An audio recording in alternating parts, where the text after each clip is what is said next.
This year marks the 150th anniversary of the war between the states, the Civil War. And while the battles rage on through historic reenactments, we felt it was time to have a civil discussion about the Civil War. Joining me are Barb Whidden, Adult Education Director for the Lake County History Center, and Larry Disbrow, a board member at the center, as well as an historical interpreter. Thanks for joining us, both of you, today. Thank you for having us. And I love your Thank you. clothing. Thank you. Larry, let's start with you.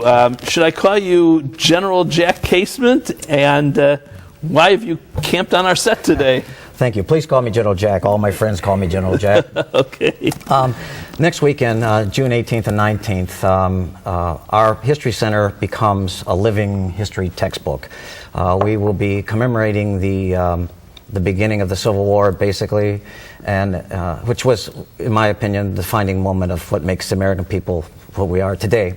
We'll have reenactments, both the 18th and 19th, and what's unique about these two reenactments is that they'll be staged in a border town between Virginia and Maryland. And it'll be militia from the Virginia, and that'll be dressed in blue, and it'll be federal militia dressed in blue as well. And you'll have. What happened to the gray? Well, that doesn't happen common. And actually, most of the Confederate uniforms were butternut anyway. But at that time, there was no standard uniform for either side at that point. And you'll see citizens complaining and arguing the issues. You'll see citizens shooting each other. You'll see the medical staff jump in. Why did they used to fight standing, right in the open in lines? I never understood that completely. It was all due to technology. Most battles or wars prior to the Civil War used Napoleonic tactics, and using smooth bore weapons. What would happen is, as I try to tell students, is that shoot a smooth bore weapon and the ball comes out like a knuckleball. So you had to have a lot of people shooting. So you had to have a lot of people shooting at one target. And I would still hide behind a tree or something. Yeah, right. All right, Barb, the battle sounds big, but there's more than just the reenactment of a battle. There's lots more than just the battles. Okay, tell us. There will be something for everyone, for all ages. We will have music. There will be a Civil War commissary, if you will.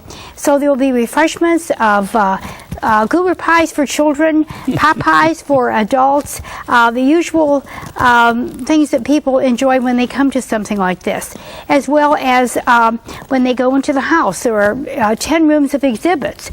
We have a morning room that is it just is a very sobering time to reflect upon the things that these people went through. What about if you want to bring your grandkids? The grandkids can text when they come, because we have the first texting machine, which is a telegraph, and they will see how they communicated. That's the only way that they could communicate. They didn't have internet and text phones, but they did have the telegraph.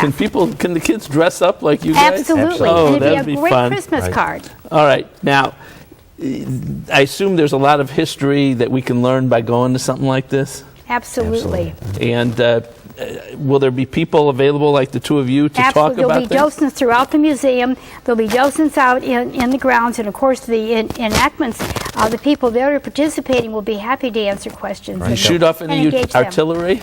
we have Napoleons coming in, and hopefully some Parrott rifles as well, and a Gatling gun. And a Gatling some cavalry, gun, yes. and some cavalry, and Absolutely. All right, now for my purposes, when I go to something like this, most important, you mentioned the commissary. Tell me about food. we will have a Father's Day breakfast with the troops on Father's Day. So we would love for people to come. It's $10 for adults, $5 for seniors and students. There will also be an interdenominational church service morning, Sunday morning at 10:30. We're easy to get to right off of Route 90 out to 44. Head north and follow the signs out to the Lake County Historical Society. Just north of Riverside High School. And this is a big deal. It's my understanding people come from all over the country to this thing. That's really amazing. And this is on Father's Day. Well, it's the Saturday before Father's Day. Saturday before Father's Day. Okay, great. Correct. All right, and just so our people know, how much does it cost?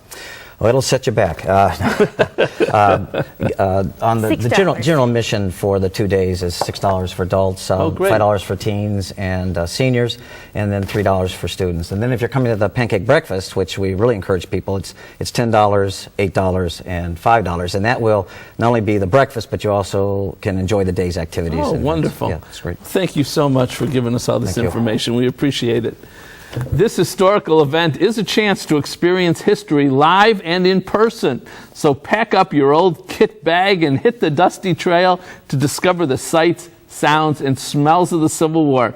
My thanks to Larry and Barb for joining us today. For more information, call the Lake County History Center at 440-639-2945 or click to www.lakehistory.org.